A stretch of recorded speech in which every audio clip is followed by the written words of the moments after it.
দেখো তো আমাকে ঠিকঠাক দেখা যাচ্ছে কিনা, সাউন্ড ক্লিয়ার আছে কিনা। সাউন্ড কি ক্লিয়ার আছে?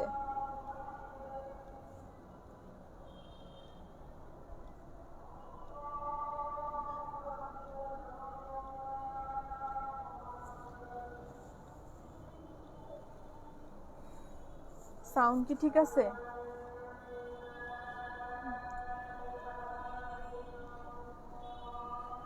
আচ্ছা ঠিক আছে, আজানটা শেষ হোক তারপর স্টার্ট করি।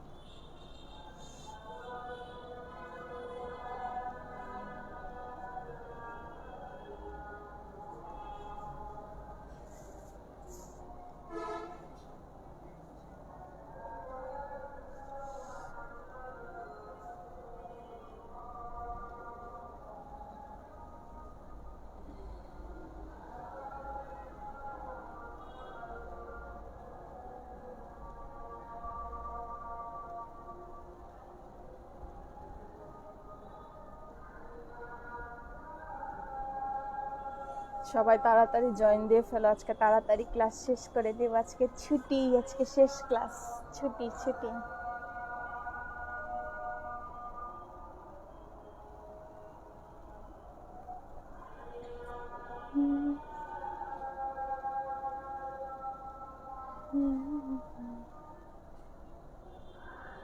আচ্ছা ঠিক আছে।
আচ্ছা সবাই মোটামুটি জয়েন দিচ্ছে, আজান শেষ তো স্টার্ট করে দিই। হ্যাঁ, সবাইকে আসসালামু আলাইকুম। Sinus rhythm online medical school থেকে আজকে হচ্ছে আমাদের 4th ক্লাস, মেডিকেল ইথিক্স আর হচ্ছে মেডিকেল প্রফেশনাল যে কাজকর্মগুলো আমাদের করা লাগে, রাইট অ্যান্ড ডিউটিস, ওগুলো নিয়ে। ঠিক আছে, তো এখানে মেইনলি যারা ঢাকা ইউনিভার্সিটির আন্ডারে আসো তাদের হচ্ছে 2টা আইটেম ঠিক হয়ে যাবে এটাতে। এইটার মানে ফুল চ্যাপ্টারটার মধ্যেই হচ্ছে 2টা আইটেম কভার হয়ে যায়। তো আমি স্টার্ট করে দিই, ইথিক্স দিয়ে আগে স্টার্ট করি। ইথিক্সটা কি হচ্ছে? এথিক্স হচ্ছে আমরা নর্মালি কি করি, নর্মালি এক ধরনের ম্যানার্স থাকে না সবাই, যেমন যে সবাই এখন আমাকে সালাম দিচ্ছে, আমি যেমন এটার উত্তর দিব ওয়ালাইকুম আসসালাম, এটা কাইন্ড অফ ম্যানার্স। আর ইথিক্স হচ্ছে এরকম অনেকগুলো ম্যানার্স, মানে সেলফ ইম্পোজ কতগুলো কোড বা কতগুলো ম্যানার্স, যেগুলো হচ্ছে আমরা ডে টু ডে প্র্যাকটিসে ইউজ করব, এগুলো হচ্ছে মেইনলি ইথিক্স। আর মেডিকেল ইথিক্স হচ্ছে মেডিকেল প্রফেশনের মধ্যে আমাদের বিহেভিয়ারটা কেমন হবে। মেডিকেল প্রফেশনে আমাদের ইন্টারাকশন কাদের কাদের মধ্যে হয়, একটা হচ্ছে আমাদের কলিগসদের সাথে আমাদের একটা ইন্টারাকশন হবে, আরেকটা ইন্টারাকশন হবে পেশেন্টের সাথে, আরেকটা ইন্টারাকশন হবে হোল নেশনের সাথে। তো এই 3টা ইন্টারাকশনকে যেই টপিক নিয়ে আলোচনা করা হয় সেটা হচ্ছে তোমার মেডিকেল এথিক্স। ঠিক আছে, এখন মেডিকেল এথিক্স, তারপর হচ্ছে আমাদের রুলস অ্যান্ড রেগুলেশন, যেটা করার জন্য শপথ যেটাকে বলে, ঠিক আছে, ওথ টাইপ। আমরা যখনই মেডিকেল স্টুডেন্ট হই তখনই হচ্ছে সবাইকে একটা ওথ নেওয়া লাগে। তোমার হচ্ছে 10টার বা 11টার মতো একটা ওথ থাকে, যেটাকে বলা হয় জেনেভা ডিক্লারেশন। এটা হচ্ছে বই দেওয়া আছে, রিসেন্ট হচ্ছে, যেটা একদম রিসেন্ট ওটা হচ্ছে 2017 সালে রিক্রিয়েট করে দেওয়া আছে, ওটা তোমরা দেখে নিও। এটা রিটেনে মোটামুটি আসেন, অনেক রেয়ার, অনেক রেয়ার, 7-8 বছর পর একবার চলে আসতে পারে। আর ভাইবাতে এত জিনিস বাদ দিয়ে এটা কখনো ধরে না, কারণ এটা হচ্ছে তোমরা যখন মেডিকেলে জয়েন করছো তখনই দেখা গেছে ওরিয়েন্টেশনের দিনই সবাইকে একটা স্লিপ দেওয়া হয়েছিল, ওটার মধ্যে লেখা থাকে। তাছাড়া হচ্ছে মেডিকেল ডিগ্রি যখন আমরা পাবো তখন ওইটার মধ্যেও, যখন আমাদের সেরেমনি দিব ওইটার মধ্যেও একটা কাগজে লেখা থাকে এই ওথগুলা। আর এই তোমার জেনেভা ডিক্লারেশনের আরেকটা নাম আছে, রিসেন্ট যে নামটা 2017 সালে দেওয়া হয়েছে, সেটা হচ্ছে তোমার ফিজিশিয়ান প্লেজ। ঠিক আছে, এখন বর্তমানে এটা ফিজিশিয়ান প্লেজ নামে পরিচিত। তো এখন আসি হচ্ছে মেইন যে টপিকটা আজকে, duties and responsibilities of a medical practitioner. একটা মেডিকেল প্র্যাকটিশনার 3 ধরনের ডিউটিস পালন করতে পারে। একটা হচ্ছে তার পেশেন্টের সাথে ইন্টারাকশনে করার সময় যে ডিউটিটা পালন করবে সে, আর একটা হচ্ছে তার কলিগসদের সাথে। আর 3 নম্বর হচ্ছে একটা সে নিজে তার প্র্যাকটিস অবস্থায়, মানে মেডিকেল যতদিন সে প্র্যাকটিস করবে ততদিন সে কী কী রুলস অ্যান্ড রেগুলেশনস আর কী কী ডিউটিস ফলো করবে সেগুলো নিয়ে। তো ফার্স্টে আসি হচ্ছে পেশেন্ট নিয়ে যখন সে ডিল করবে, বইয়ে অনেক বড় বড় লাইন আছে, আমি একদম ছোট করে বলে দিই, ছোট করে 4টা মনে রাখলেই হবে। ফার্স্টে হচ্ছে একটা মানুষকে ট্রিট করার আগে সেই মানুষটাকে হিউম্যান বিইং হিসাবে প্রায়োরিটাইজ করতে হবে, মানে তাকে সম্পূর্ণভাবে একজন হিউম্যান বিইং হিসাবে, মানে সে বড় লোক হোক ছোট হোক, মানে গরিব হোক, ধর্ম ভেদাভেদ থাকবে না, কিছু থাকবে না, মানে অ্যাজ আ মানুষ হিসাবে তাকে ট্রিট করতে হবে। সেকেন্ড হচ্ছে যদি সে আমাকে কোনো ইনফরমেশন দেয়, তার ট্রিটমেন্ট রিলেটেড বা তার ডিজিজ রিলেটেড কোনো ইনফরমেশন দেয়, সেই ইনফরমেশন আমি কারোর সাথে শেয়ার করতে পারবো না। এর মানে হচ্ছে প্রফেশনাল সিক্রেসি। আমরা সামনে এই টপিকটা পড়বো প্রফেশনাল সিক্রেসি নিয়ে। দেন হচ্ছে তোমার যদি আমি এই রুগীটাকে ট্রিট করতেছি, হ্যাঁ, এখন দেখা গেল রুগীর ট্রিটমেন্ট করতে করতে দেখলাম রুগী সুস্থ হচ্ছে না, এর মানে আমি আর পারতেছি না এই রুগীটাকে সুস্থ করতে, তখন আমার দায়িত্ব থাকবে যে আমি রুগীটাকে রেফার করে দেব আমার কোনো সিনিয়রের কাছে বা ধরো কোনো হায়ার অথরিটির কাছে, যে হচ্ছে এই রোগটা ভালোভাবে ডিল করতে পারবে। তো রেফারেল সিস্টেম 3 নম্বরে। 4 নম্বরে হচ্ছে যে কোনো সিচুয়েশনটাকে রোগীর যে কোনো ডিজিজকে আমার ইমার্জেন্সি সিচুয়েশন হিসাবে ট্রিট করতে হবে, হেলাফেলা করা যাবে না, নেগলিজেন্স করা যাবে না, তাকে ফুল প্রায়োরিটি দিতে হবে। আর এটা গেল হচ্ছে ডক্টরের পেশেন্টের সাথে কি ডিউটিস। এখন আসি ডক্টরের সাথে আর তার কলিগসের কি ডিউটি। মানে আমি এটা নর্মালি আমরা একদম মেডিকেল কলেজে ঢোকার সময় আমরা একদম শিখে যাই, আমরা নিশ্চয়ই নিজের রুমমেট বলো, রুলমেট বলো, সাথে যাদের পড়ি ক্লাসমেট, সবার সাথে একটা ভালো বিহেভ করি। আমরা সবসময় কি চাই, আমরা আমাদের সাথে সবাই ভালো বিহেভ করে। তো এটা আমাদের মাথায় রাখতে হবে, এটা মেডিকেল প্রফেশনেও মাথায় রাখতে হবে। আমার কলিগসদের থেকে আমি যে বিহেভিয়ারটা এক্সপেক্ট করি আমারও সেম বিহেভিয়ারটা দিতে হবে। আমি যদি কারোর সাথে খারাপ বিহেভ করি অবভিয়াসলি সে আমার সাথে খারাপ বিহেভই করবে, যদি আমি কারোর সাথে ভালো বিহেভ করি সে আমার সাথে অবভিয়াসলি ভালো বিহেভ করতেই চেষ্টা করবে। তো এটা হচ্ছে ফার্স্ট পয়েন্ট। দেন হচ্ছে সেকেন্ড হচ্ছে আমি কখনো আমার কলিগসদের থেকে রুগী ছিনায় নিব না।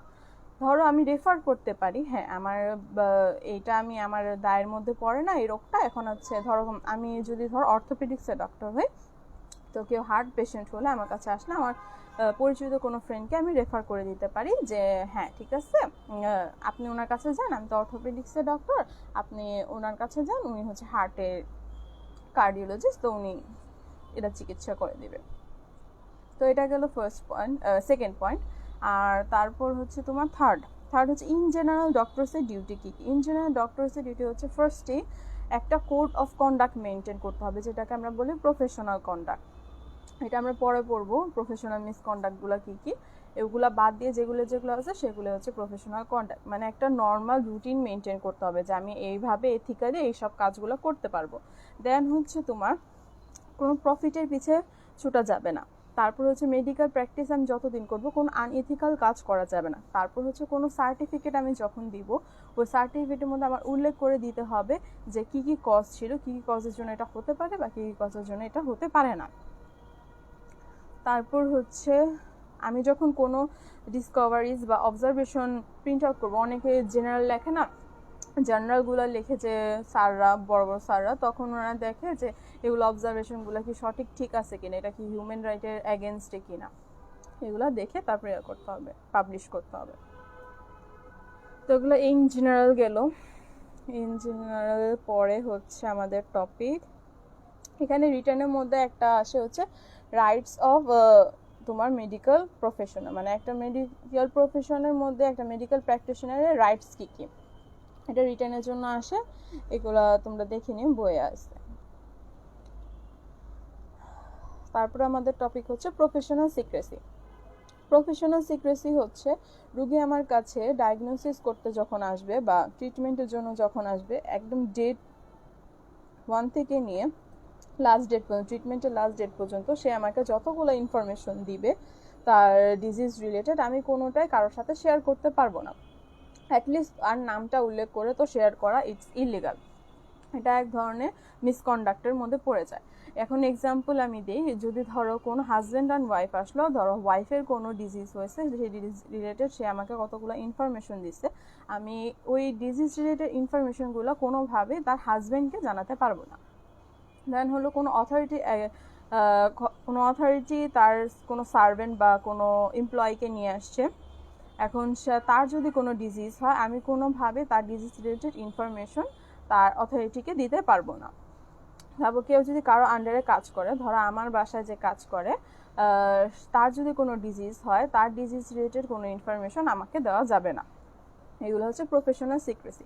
প্রত্যেকটা পেশেন্টেরই এটা রাইট, আর প্রত্যেকটা ডক্টরের এটা হচ্ছে মাস্ট করতেই হবে। তার সিক্রেট কথাবার্তা কোনো ডক্টর বা কোনো পেশেন্ট বা তার অথরিটি বা তার হাজব্যান্ডই হোক না কেন কাউকে বলা যাবে, হাজব্যান্ড ওয়াইফই হোক না কেন কাউকে বলা যাবে না।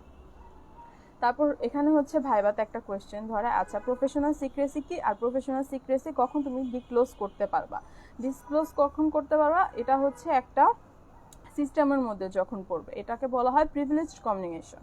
প্রিভিলেজড কমিউনিকেশনের মধ্যে হচ্ছে তুমি বলে দিতে পারবা তার অথরিটিকে বা দ্য গভর্নমেন্টকে বা তার স্বামীকে, এগুলো বলে দিতে পারবা কোন কোন কন্ডিশনে, যদি ডিজিজটা তোমার কমিউনিকেবল হয় অথবা ইনফেকশিয়াস হয়, বা ডিজিজটা যদি এমন হয় যেটা হচ্ছে তোমার সেক্সুয়ালি ট্রান্সমিটেড হবে, তো অবভিয়াসলি তোমাকে জানাতে হবে।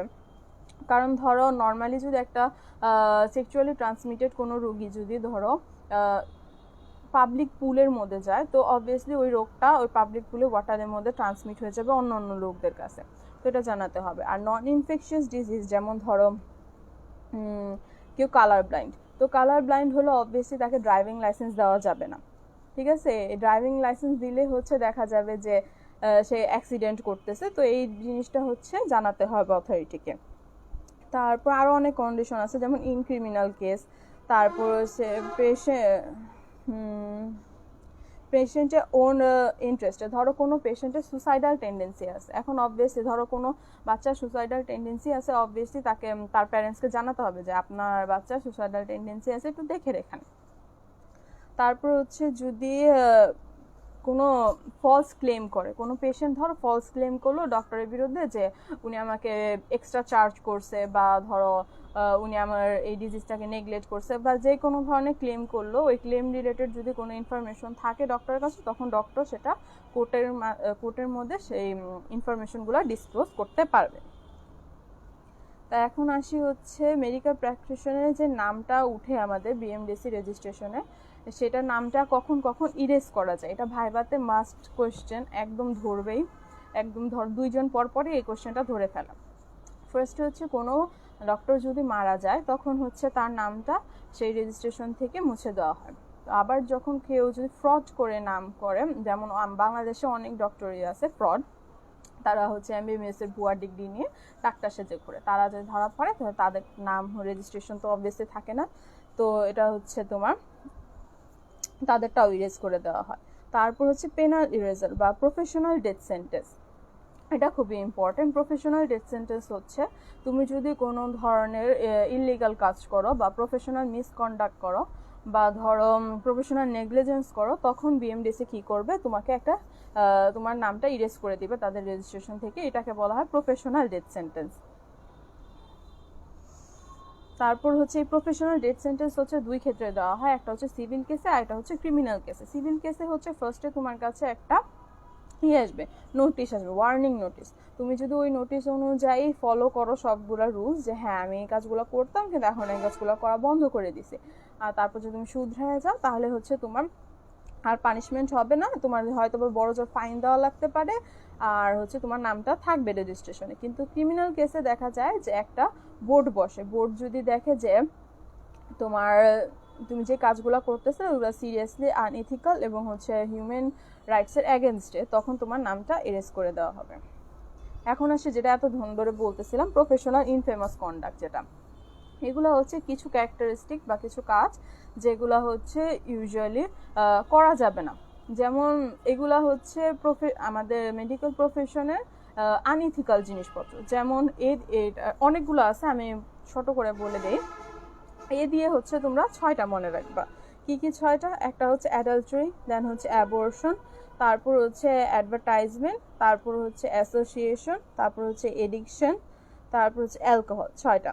অ্যাডাল্টারি হচ্ছে তোমার পেশেন্টের সাথে যদি ডক্টর কোনো ধরনের সেক্সুয়াল রিলেশনশিপে যায়, সেটা হচ্ছে তোমার অ্যাডাল্টারি।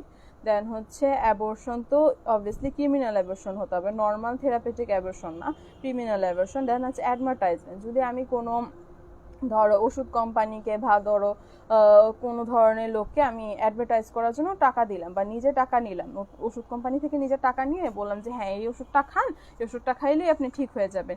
ইউজুয়ালি ওই রোগীর ওই ওষুধটার দরকার নেই, তাও আমি ওই ওষুধটা দিয়ে দিলাম রোগীটাকে, জাস্ট হচ্ছে অ্যাডভার্টাইজমেন্টের জন্য। তারপর হচ্ছে অ্যাসোসিয়েশন। অ্যাসোসিয়েশন হচ্ছে কোনো ধরনের এজেন্ট বা ধরো দালাল থাকে না, যে বলে আমাকে রুগী এনে দেবেন, আপনাকে এত টাকা দিবে, এরকম করা যাবে না, অ্যাসোসিয়েশন করা যাবে না। তারপর হচ্ছে এডিকশন, কোনো ধরনের ড্রাগ এডিকশন বলো, অ্যালকোহল এডিকশন বলো, এগুলো থাকা যাবে না। তারপর হচ্ছে কভারিং। ধরো কভারিং হচ্ছে এমন একটা জিনিস যেটা এমন একজন লোককে তুমি অ্যাসিস্ট করবা বা এমন লোকের আন্ডারে কাজ করবা যার কোনো মেডিকেল যোগ্যতা নাই কোনো একটা কাজ করার। ধরো তুমি এমন একজন ডক্টরের আন্ডারে কাজ করতেছো, যে ডক্টর ওই ওই বিশেষ জিনিসটা ট্রিটমেন্টের আন্ডারে পড়েই না, মানে ওই ডিজিজ রিলেটেড কোনো মানে কি বলবো, ওই ডিজিজ রিলেটেড ডক্টরই না, তো এটা হচ্ছে কভারিং। তারপর হচ্ছে ডিকোটমি। ডিকোটমি হচ্ছে ফি স্প্লিটিং। আমি যদি করি, ধরো একটা অপারেশন করি, যদি আমি 5-6 জন মিলে অপারেশন করি, ধরো একটা অ্যাক্সিডেন্ট কেসে যখন আমি অপারেশন করব, তখন দেখা যাবে যে কারো হেড ইনজুরি হয়েছে, কারো লেগ ইনজুরি হয়েছে, বা ধরো অতিরিক্ত ব্লিডিং এর কারণে তার হার্টে কোনো সমস্যা হয়ে গেছে বা তার লিভারে কোনো সমস্যা হয়ে গেছে, এখানে ধরো অ্যানেস্থেলজিস্ট কাজ করে, দেন হচ্ছে অর্থোপেডিক সার্জন কাজ করে, এরকম 3-4 জন মিলে যখন কাজ করে, তখন যদি আমি ফিটা মানে যেই টাকাটা আমি পাবো ট্রিটমেন্টের জন্য, ওটা স্প্লিট করে নিই, সেটা হবে লিগ্যাল। কিন্তু ডিকোটমি হচ্ছে আমি ধরো কারো কাছ থেকে ইনলিগালি ভাবে সেই টাকাটা নিলাম, আমি টাকাটা মানে ফি স্প্লিটিং হচ্ছে লিগাল, কিন্তু ডিকোটমি হচ্ছে তোমার ইললিগাল।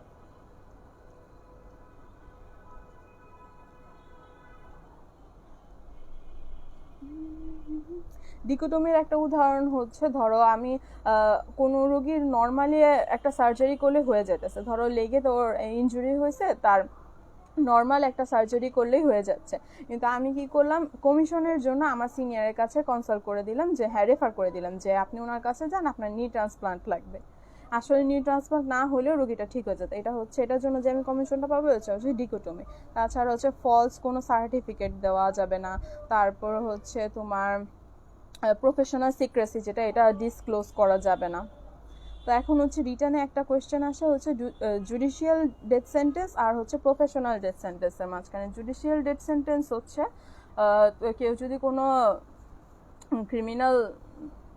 ক্রিমিনাল অফেন্স করে, তাহলে হচ্ছে তাকে যে পানিশমেন্টটা দেওয়া হয়, মানে হাইয়েস্ট পানিশমেন্ট যেটা মানে হচ্ছে ফাঁসি, সেটা হচ্ছে জুডিশিয়াল ডেথ সেন্টেন্স। আর প্রফেশনাল ডেথ সেন্টেন্সটা বললাম যে একটা ডক্টর যদি কোনো প্রফেশনাল মিসকন্ডাক্ট করে, তাহলে হচ্ছে তাকে প্রফেশনাল ডেথ সেন্টেন্স দেওয়া হয়। এখন আসি প্রফেশনাল নেগলিজেন্স বা ম্যালপ্র্যাকটিস। এগুলো কি কি?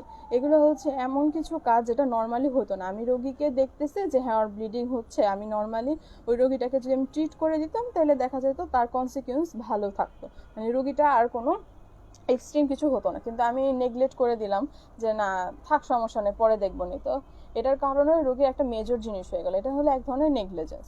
তো এরকম নেগলিজেন্সগুলোকেই আবার 2 ভাগে ভাগ করা হয়েছে। এই নেগলিজেন্সের সংজ্ঞাটা লাগবে, এটা তোমরা পড়ে নিও, বইয়ে আছে। তোমার 4 ধরনের নেগলিজেন্স আছে। একটা হচ্ছে তোমার সিভিল নেগলিজেন্স, আর একটা হচ্ছে তোমার ক্রিমিনাল নেগলিজেন্স। সিভিল নেগলিজেন্সগুলো হচ্ছে তোমার নর্মালি ধরো কোনো পেশেন্টকে আমি টাইম মতো অ্যাডমিট করলাম না, টাইম মতো ট্রিট করলাম না, তারপর হচ্ছে আমি দেখতেছি যে ওর পায়ে ফ্র্যাকচার আছে, উপর থেকেই দেখে বোঝা যাচ্ছে যে ওর পায়ে ফ্র্যাকচার আছে, কিন্তু আমি কি করলাম, তাকে এক্সরের জন্য পাঠালাম না। তারপরে হচ্ছে ওর যে যে যে ট্রিটমেন্টগুলো লাগবে, ধরো যে যে এক্সামিনেশনগুলো করা লাগবে, আমি সেগুলো ঠিকঠাক দিলাম না। এইগুলো হচ্ছে সব সিভিল ম্যালপ্র্যাকটিস। এখন হচ্ছে ক্রিমিনাল ম্যালপ্র্যাকটিস। ক্রিমিনাল ম্যালপ্র্যাকটিসের মধ্যে একটা ইম্পর্ট্যান্ট হচ্ছে তোমার ক্রিমিনাল অ্যাবর্শন। তারপর হচ্ছে লিভিং ইনস্ট্রুমেন্ট, গজ, কেউ যদি অপারেশনের সময় কোনো ইনস্ট্রুমেন্ট বা গজ যদি অপারেশনের সাইটটাতে রেখে আসে, মানে রোগীর বডির ভিতর যদি রেখে আসে, তাহলে এটা একটা ক্রিমিনাল ম্যালপ্র্যাকটিস। তারপর হচ্ছে amputation of the wrong arm or wrong foot. ধরো আমার ডান হাতে ইনজুরি হয়েছে, আমি ডান হাতের জায়গায় বাম হাতে ইয়ে করে দিয়ে অপারেশন করে দিয়ে চলে আসলাম। এখন আসে হচ্ছে কর্পোরেট নেগলিজেন্স। কর্পোরেট নেগলিজেন্স কি? আমি যে হসপিটালে আছি, আমি নর্মালি একটা ডিজিজ নিয়ে গিয়েছি, নর্মাল ডিজিজ, যেটা হচ্ছে নর্মালি ট্রিট করলে আমি ঠিক হয়ে যেতাম, কিন্তু আমি যেই হসপিটালে আন্ডারে আছি, ওই হসপিটালে যে যে ফ্যাসিলিটিসগুলো আমার দেওয়ার কথা ছিল তারা সেগুলো আমাকে দিচ্ছে না ঠিকঠাক। সেই কারণে যেই যদি আমার ডিজিজের অবনতি হয়, সেটার কারণে যে যে ক্ষতিগুলো আমার হবে, এগুলো সবগুলোকে একত্র বলা হয় কর্পোরেট নেগলিজেন্স। তারপরে আসি আমরা কন্ট্রিবিউটরি নেগলিজেন্স। কন্ট্রিবিউটরি নেগলিজেন্স এখানে হচ্ছে ডক্টরের যতটুকু ভুল থাকবে, এটা পেশেন্টেরও ভুল সেম। ধরো ডক্টর আমাকে বলে দিল যে আচ্ছা ঠিক আছে, ডক্টর নেগলিজেন্স করে মানে স্ট্রিক্টলি কোনো ইনস্ট্রাকশন দিল না, কিন্তু তোমাকে একটা প্রেসক্রিপশন ধরা দিল যে তোমার এই ওষুধগুলো খেতে হবে। রোগী বললো আরে ধুর ডাক্তার তা তো স্ট্রিক্টলি বলেনি, আমি আর কি করবো, আমি এগুলো না খাই। না খাইলে কি হয়েছে, আমি তো ঠিকঠাক আছি, সুস্থ আছি, আল্লাহর রহমতে আমি সুস্থ হয়ে গেছি, খাইলাম না। কিন্তু পরবর্তীতে যা দেখা গেল যে ডিজিজটা আরো বেড়ে গেছে। এমনও হতে পারে যে সেই ডিজিজটা এতভাবে বেড়ে গেছে তার জন্য তার ডেথও হতে পারে। তো এটা ডাক্তার আর পেশেন্টের যে মিলি ভাগাত বলা হয়, মানে একত্র মিলিত যে নেগলিজেন্সটা, এটাকে বলা হয় তোমার কন্ট্রিবিউটরি নেগলিজেন্স। এখন এখানে স্যার কোয়েশ্চেন করবে আচ্ছা ক্রিমিনাল নেগলিজেন্স আর সিভিল নেগলিজেন্সের শাস্তি কি হবে? অবভিয়াসলি এটা যেহেতু একটা প্রফেশনাল মিসকন্ডাক্ট, তোমার শাস্তি হবে।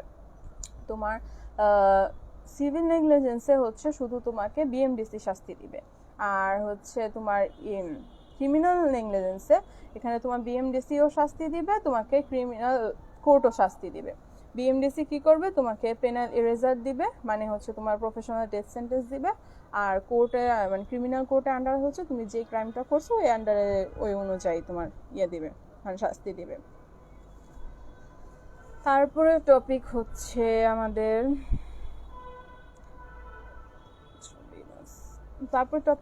আমাদের নোভাস অ্যাক্টাস ইন্ট্রাভেনাস। এটা হচ্ছে এটা একটা স্প্যানিশ ওয়ার্ড। এটার মানে হচ্ছে তোমার এমন একটা অ্যাকশন যেটার কনসিকুয়েন্স, মানে তুমি শুধুমাত্র সে অ্যাকশনটার জন্য দায়ী না, তার রিলেটেড যতগুলো কনসিকুয়েন্সেস হবে সেগুলোর জন্য তুমি দায়ী। ধরো কোনো অ্যাক্সিডেন্ট হলো, তুমি দেখলা যে হ্যাঁ রুগীর অ্যাক্সিডেন্ট হয়েছে, তো তুমি ওই রিলেটেড যত কাজকর্ম তুমি যদি না করো, নেগলেক্ট করে রাখো, সেটার কারণে পরবর্তীতে এমনও হতে পারে যে তার ডেথ হয়ে যেতে পারে। ডেথ না হলো বা পরবর্তীতে সিভিয়ার কোনো কনসিকুয়েন্সে চলে যেতে পারে। এর সম্পূর্ণ বিষয়টাই হচ্ছে তোমার নোভাস অ্যাক্টাস ইন্ট্রাভেনাস। আর তারপরের টপিক হচ্ছে আমাদের রেস ইসপালুকিটর। এটা মানে হচ্ছে ফ্যাক্ট স্পিক্স ফর ইটসেলফ, মানে হচ্ছে তোমার ফ্যাক্টটাই বলে দিবে যে কজ কি ছিল। এটা তোমার সিভিল কেসেও যেমন আছে তেমন হচ্ছে ক্রিমিনাল কেসে, মানে সিভিল আর ক্রিমিনাল দুইটা নেগলিজেন্সি এটা ফলো করতে পারে। এটা প্রমাণ করার জন্য তোমার একটা এক্সপার্ট ডক্টর আর একটা ফিজিশিয়ানের হেল্প লাগবে। এটা কি কি হতে পারে? যেমন ধরো তোমার এক্সরে থেরাপি দিতে যে হট ওয়াটার বোতল দিয়ে বার্ন হয়ে গেল, বা ধরো তোমার নিডেলটা তুমি পুশ করতে গেছো, নিডেলটা ভেঙে ফেললা। তারপর ধরো ব্লাড ট্রান্সফিউশন করতে গেছে, ব্লাড ট্রান্সফিউশনের কারণে তোমার কোনো রুগীর ধরো সিজার হয়ে গেছে, বা ধরো ও কোলাপস করতেছে।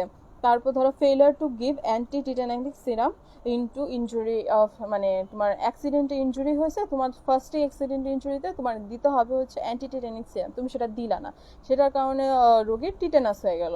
তো এটা হচ্ছে তোমার এক ধরনের নোভাস কি যেন বললাম না, রেস ইসপালুকিটর। তারপর আসছি এখন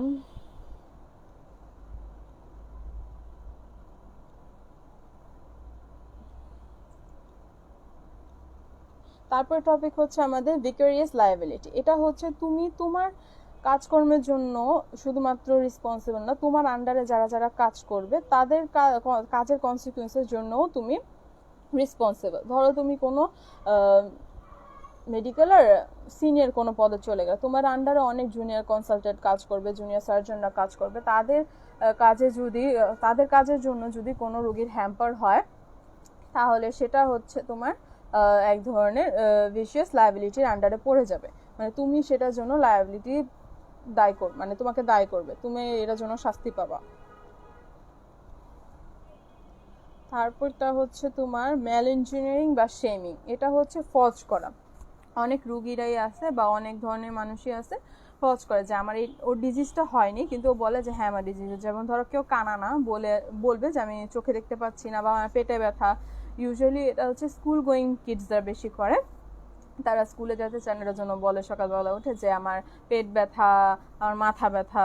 এরকম ম্যান ইঞ্জিনিয়ারিং বা শেমিং। এটা যখন হায়ার গ্রেডের মানুষ যখন করে তখন এটাকে বলা হয় ম্যান ইঞ্জিনিয়ারিং বা শেমিং। যেমন কারা কারা করে, তোমার হচ্ছে সোলজার্সরা, তারপর হচ্ছে তোমার তাদের ডিউটিগুলোকে অ্যাভয়েড করার জন্য। তারপরে প্রিজনার্সরা, তাদের হচ্ছে হার্ড ওয়ার্ক করতে হয় অনেক প্রিজনে, তারা এটার জন্য করে। তারপর হচ্ছে বেগার্সরা, রাস্তায় যে আমরা বেগার্সগুলো দেখি তারা। তারপর হচ্ছে ক্রিমিনালসরা, যারা হচ্ছে তাদের লিগাল রেসপন্সিবিলিটি থেকে বাঁচার জন্য করে। কি কি ডিজিজ দিয়ে করতে পারে এখানে কোয়েশ্চেন ধরে, যদি তোমার ভাবাতে ধরে তো বলবে কি কি ডিজিজের জন্য, তুমি তখন বলে দিবা অ্যাফাইসিয়া, তারপর হচ্ছে তোমার ব্লাইন্ডনেস, ভার্টিগো, এপিলেপসি, ইনসেনিটি, এগুলো। এখন আসছে এই চ্যাপ্টারের মোস্ট ইম্পর্টেন্ট চ্যাপ্টার একটা, সেটা হচ্ছে ইউথেনেশিয়া বা মার্সি কিলিং। ঠিক আছে, এটার সংজ্ঞাটা একদম এক্সাক্ট দেওয়াটাই সারা পছন্দ করে। Euthanasia means producing painless death to a person suffering from hospitality incurable and painful disease. মানে কোনো রোগী যদি অনেক পেইনফুল কোনো ডিজিজে মানে ভুগতে থাকে, যেটা হচ্ছে কোনো লক্ষণ নেই যে সে সুস্থ হতে পারবে, তখন তাকে যদি আমি পেইনলেস একটা ডেথ দিই, সেটা হচ্ছে তোমার ইউথেনেশিয়া বা মার্সি কিলিং। ইউজুয়ালি এটা আনইথিক্যাল, কিন্তু ইললিগাল না। কিছু কিছু দেশে এটা লিগাল, যেমন উরুগুয়েতে এটা ইউজুয়ালি প্র্যাকটিস করা হয় লিগাল অ্যাসপেক্টে। এটার আবার কতগুলো টাইপস আছে। একটা হচ্ছে অ্যাক্টিভ বা পজিটিভ ইউথেনেশিয়া, দেন হচ্ছে সেকেন্ড হচ্ছে প্যাসিভ বা নেগেটিভ ইউথেনেশিয়া। অ্যাক্টিভটা হচ্ছে আমি যদি রোগীকে লিথাল কোনো ডোজ দিই, হ্যাঁ, কোনো ডেঞ্জারাস ন্যাক্রোটিক কোনো ড্রাগ দিয়ে লিথাল কোনো ডোজ দিয়ে দিই, তো রোগীটা দেখা যাবে 2 থেকে 3 ঘন্টা পর মারা গেছে। এটা হচ্ছে অ্যাক্টিভ ইউথেনেশিয়া। আর প্যাসিভ হচ্ছে আমি তার লাইফ সাপোর্টগুলো বন্ধ করে দিলাম। ও ইউজুয়ালি লাইফ সাপোর্টেই তো বেঁচে ছিল, যে লাইফ সাপোর্টগুলো লাগতেছে, যেমন অক্সিজেন মাস্ক বলো, তারপর হচ্ছে এনজি টিউব বলো, যেটা যেটা আর কি ওর দরকার ছিল, সেগুলো আমি লাইফ সাপোর্টিং সিস্টেমগুলো বন্ধ করে দিলাম। তারপর আরেকটা টাইপ হচ্ছে তোমার উইল অর ডিজায়ার উপর বেস করে আরেকটা ক্লাসিফিকেশন আছে ইউথেনেশিয়া, যেটা হচ্ছে ভলেন্টারি ইউথেনেশিয়া, ইনভলেন্টারি, আর হচ্ছে নন ভলেন্টারি। ভলেন্টারি হচ্ছে রোগীর ইচ্ছায়, মানে রোগী বলবে আচ্ছা আমি আর বাঁচতে যাচ্ছি না, তুমি এখন আমাকে একটা পেইনলেস ডেথ দিয়ে দাও, এটা একটা। ইনভলেন্টারি হচ্ছে রোগীর অনিচ্ছা। এটা হচ্ছে তোমার রোগীর রিলেটিভসরা করে, যে না এখন আর বার্ডেন সহ্য করতে পারতেছি না, বা নিজের রিলেটিভসদেরই তোমার কষ্টটা দেখতে পাচ্ছি না, এটার জন্য হচ্ছে আমরা বলে দিই তুমি এখন এই লাইফ সাপোর্টটা অফ করে দাও বা একটা পেইনলেস ডেথ দিয়ে দাও। তারপর হচ্ছে নন ভলেন্টারি, মানে রোগী যদি এমন অবস্থায় থাকে, ধরো সিভিয়ার কোমাতে আছে, মানে অনেক দিন, ধরো 3-4 বছর হয়ে গেছে। 3-4 বছর তো বাংলাদেশে ক্ষেত্রে অ্যাকসেপ্টেবলই না, ধরো 1 মাস ধরে বা 2 মাস ধরে কোমাতে আছে, দেখা যাবে যে তাকে বলা হয় যে আচ্ছা পেইনলেস একটা ডেথ দিয়ে দিই। এখন এখানে ভাইবা কোয়েশ্চেন করে যে কমন মেথড কোনটা। কমন মেথড হচ্ছে তোমার অ্যাক্টিভটা। অ্যাক্টিভ ইউথেনেশিয়াই হচ্ছে কমন মেথড। এটাতে হচ্ছে তোমার ওপিয়াম হচ্ছে একটা নার্কোটিক ড্রাগ, এটা একদম পেইনলেস ডেথ দিবে তোমাকে, ওপিয়ামটা ইনডিউস করা হয়। তা এখন হচ্ছে তোমার এখানে রিটেনে কোয়েশ্চেন আসে অ্যাক্টিভ ইউথেনেশিয়া আর প্যাসিভ ইউথেনেশিয়ার পার্থক্য কি। আরেকটা এখানে কোয়েশ্চেন ধরে মাঝে মধ্যে স্যারেরা ভাইবাতে, যে ফিজিশিয়ান অ্যাসিস্টেড সুসাইড বা অ্যাসিস্টেড সুসাইড কি। এটা হচ্ছে তুমি জানো যে তোমার জন্য এটাতে অ্যালার্জি আছে, হ্যাঁ, ধরো আমার এই ওষুধটাতে অ্যালার্জি আছে, আমি জানি, আমি ডক্টরকে যে বললাম যে হ্যাঁ স্যার এটাতে আমার অ্যালার্জি আছে, কিন্তু আপনি এটা আমাকে ডোজ লিখে দেন। এখন ডক্টর যদি জেনে বুঝে এটা লিখে দিল, এটা হচ্ছে ডক্টরের জন্যই তুমি সুসাইড করতে পারতেছো, এটার জন্য হচ্ছে ফিজিশিয়ান অ্যাসিস্টেড সুসাইড। যেমন হচ্ছে মরফিন বা অ্যাট্রোপিন, এগুলো তো পেইন ইনডিউস করে, এগুলোর ডুয়াল এফেক্ট আছে। তোমার যেমন পেইন ইনডিউস করতে পারতেছে, মানে পেইনটাকে রিডিউস করে দিতেছে, তেমনি হচ্ছে এটা দেখা যাবে কিছু সিভিয়ার সিমটমস আছে যেগুলোর কারণে তোমার ডেথও হতে পারে। তো অবভিয়াসলি একটা ফিজিশিয়ান বা একটা ডক্টর জানে এগুলা জেনে বুঝে যদি তোমাকে কেউ এটা প্রেসক্রাইব করে মানে হাই ডোজে, তাহলে হচ্ছে এটা ফিজিশিয়ান অ্যাসিস্টেড সুসাইড। আরেকটা আছে, এটা কমেন্টের টপিক যদিও, এটা সেটা হলো আয়ার্থোজেনিক ডিজিজ, মানে তোমার ফিজিশিয়ান বা ডক্টরের কোনো কাজের জন্য যদি পেশেন্টের কোনো এক্সট্রা মানে নট প্রাইমারি সেকেন্ডারি কোনো ডিজিজ হয় তাহলে সেটা হলো আয়ার্থোজেনিক ডিজিজ। এখন আসি মোস্ট ইম্পর্টেন্ট টপিক, ইউথেশন, কি বলে জানো, মার্সি কিলিং এর পরেরটা, সেটা হলো তোমার কনসেন্ট। কনসেন্ট হচ্ছে দুই ধরনের, একটা হচ্ছে ইমপ্লাইন্ড কনসেন্ট আর একটা হচ্ছে এক্সপ্রেস কনসেন্ট। ইমপ্লাইন্ড কনসেন্ট হচ্ছে তুমি ভার্বালি প্রকাশ করো, মানে তুমি ধরো কোনো রুগী একটা ডক্টরের কাছে আসছে, অবভিয়াসলি সে ডিজিজ ট্রিটমেন্ট করানোর জন্যই আসছে, এটা হচ্ছে তোমার ইমপ্লাইন্ড কনসেন্ট। আর এক্সপ্রেস কনসেন্ট হচ্ছে ভার্বালি একটা, আর একটা হচ্ছে রিটেন কনসেন্ট। ভার্বালি যেটা, ধরো আমি কাউকে ভার্বালি কনসেন্ট দিলাম যে হ্যাঁ তুমি এই কাজটা করতে পারো, সেটা হচ্ছে ভার্বালি কনসেন্ট। আর হচ্ছে রিটেন হচ্ছে অপারেশনের আগে বা ধরো কোনো স্টেটমেন্ট প্রকাশের আগে বা অন্যান্য অনেক ক্ষেত্রেই হচ্ছে রিটেনে দেওয়া লাগে যে হ্যাঁ আমি এই কাজটার জন্য রাজি। তো এটা হচ্ছে তোমার এক্সপ্রেস কনসেন্ট। এখন কনসেন্ট কোন কোন ক্ষেত্রে হচ্ছে তোমার ভ্যালিড না, যদি পেশেন্টটা বা লোকটা যদি কোনো সিভিয়ার ইনজুরির জন্য ভয় পায়, মানে ফিয়ার আন্ডার এনি ইনজুরি, তোমার যদি কোনো ভয়ের আন্ডারে যদি সে কনসেন্টটা দেয় অবভিয়াসলি সেটা ভ্যালিড না। সে যদি ড্রাগ নিয়ে থাকে বা তোমার যদি সে ইনটক্সিকেটেড অবস্থায় থাকে তাহলে তার কনসেন্ট ভ্যালিড না। বা ধরো তাকে ঠিকভাবে জানানো হয় এই জিনিসটা, মানে এই ব্যাপারে যে তুমি কনসেন্ট দিচ্ছ তার একটা মিসকনসেপশন আছে ব্যাপারটা নিয়ে, সেই মিসকনসেপশন নিয়ে যদি কনসেন্ট দেয় তাহলে সেই কনসেন্ট ভ্যালিড না। এখন কনসেন্টের মধ্যে আর একটা ইম্পর্টেন্ট কোয়েশ্চেন যেটা ভাইয়াটা ধরে, সেটা হলো তোমার রেপ কেসের ক্ষেত্রে মিনিমাম কত এজ পর্যন্ত কনসেন্ট দিতে পারবে? 12 এজ, মিনিমাম 12 এজ পর্যন্ত একটা মেয়ে তোমার যে ইনফর্ম রিটেন কনসেন্টের মধ্যে ওর নিজে কনসেন্টটা দিতে পারবে ওর মেডিকেল চেক আপ করানোর জন্য। আর হচ্ছে সেক্সুয়াল ইন্টারকোর্সের জন্য কনসেন্ট কত বছর বয়সে দিতে পারে একটা মেয়ে? সেটা হচ্ছে 16। এখন আসি কনসেন্ট রিলেটেড, এটা হচ্ছে লকো প্যারেন্টিংস। এটা হচ্ছে কোনো গার্জিয়ান যদি দেয়, এখন ধরো লোকাল গার্জিয়ান যেটা বলা হয়, তোমার কোনো কিছু হয়ে গেল, মানে ধরো কোনো অ্যাক্সিডেন্ট হয়ে গেল, আনইউজুয়ালি কোনো অ্যাক্সিডেন্ট হয়ে গেল, এখন সেখানে তোমার প্যারেন্টস উপস্থিত নাই, তো এখন এটার আন্ডারে হচ্ছে তোমার লোকাল গার্জিয়ান বা তোমার প্রিন্সিপাল বা তোমার ক্লাস টিচার, ওই আন্ডারে যদি তোমাকে নিয়ে কনসেন্ট দেয় যে হ্যাঁ ডাক্তার আপনি এই অপারেশনটা করতে পারেন বা আপনি ওকে চেক আপ করতে পারেন, এটা হচ্ছে লকো প্যারেন্টিস। এখন আসে inform written consent. Inform written কনসেন্টের মধ্যে কী কী থাকবে? এটা অনেক ইম্পর্টেন্ট, এটা হচ্ছে প্রফেশনাল নেগলিজেন্স থেকে বাঁচার জন্য একটা ইম্পর্টেন্ট, যে তুমি যদি কারো কোনো পেশেন্ট থেকে যদি কনসেন্ট নিয়ে রাখো তাহলে হচ্ছে তুমি অনেক কেস থেকে বেঁচে যেতে পারো। এখন এই ইনফর্ম রিটেন কনসেন্টের মধ্যে পয়েন্টগুলো কী কী থাকবে? ফার্স্টে হচ্ছে তোমার কন্ডিশন, মানে ডিজিজ রিলেটেড যত ইনফরমেশন আছে ওইখানে থাকবে। দেন হচ্ছে আমি যে ট্রিটমেন্ট প্রসিজারটা করব, এই ট্রিটমেন্ট প্রসিজারের মধ্যে কি কি করা লাগবে এগুলার ইনফরমেশন থাকবে। তারপর এই ট্রিটমেন্ট প্রসিজারটা করার পর মানে রেজাল্ট কী হবে সেটার ইনফরমেশন দেওয়া থাকবে। আমি ট্রিটমেন্ট প্রসিজারটা যদি না করি তাইলে আমার কি কি হবে, বা করার পর কি কি সাইড এফেক্ট হবে এটা লেখা থাকবে। তারপর হচ্ছে রিস্ক ফ্যাক্টর কতটুকু, মানে কতটুকু চান্স আছে এটা 100% তো কোনো অপারেশনই হয় না, ইউজুয়ালি হচ্ছে তোমার 95% পর্যন্ত মিনিমাম যায়। তো ওগুলো সব কিছু ইনফরমেশন যদি ঠিকঠাকভাবে লেখা থাকে সেটাই হচ্ছে তোমার ইনফর্ম রিটেন কনসেন্ট।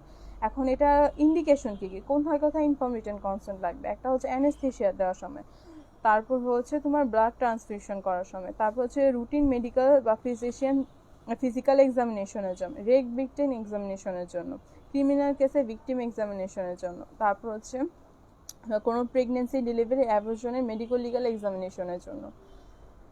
আর এক্সপেকটেশন আছে, মানে কোথায় কোথায় ইনফর্ম রিটেন কনসেন্টটা লাগবে না। একটা হচ্ছে তোমার ইমার্জেন্সি, ধরো একটা রুগী আসছে ইমার্জেন্সিতে, এখন মানে সে অবস্থাই নাই যে সে কোনো রিটেন কনসেন্টে সাইন টাইন করতে পারবে, তো ওই অবস্থাতে অবভিয়াসলি তুমি রিটেন কনসেন্ট নিতে যাবা না। রুগী কতক্ষণ ওটা পড়ে চিন্তা করবে যে আমি কনসেন্ট দিব না, ওটা ইমার্জেন্সি সিচুয়েশন, তো ওইখানে লাগবে না। তারপর হচ্ছে মেডিকেল পোস্টমর্টম, মানুষটা তো মরেই গেছে আর কি কনসেন্ট দিবে।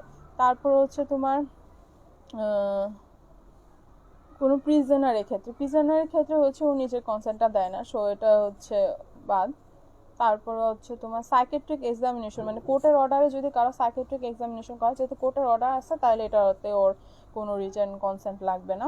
তারপর হচ্ছে এখানে একটা পয়েন্ট হচ্ছে থেরাপিউটিক প্রিভিলেজ। এটা হচ্ছে কোনো পেশেন্ট যদি নিজে একটা ভয় থাকে, মানে ও তো নিজে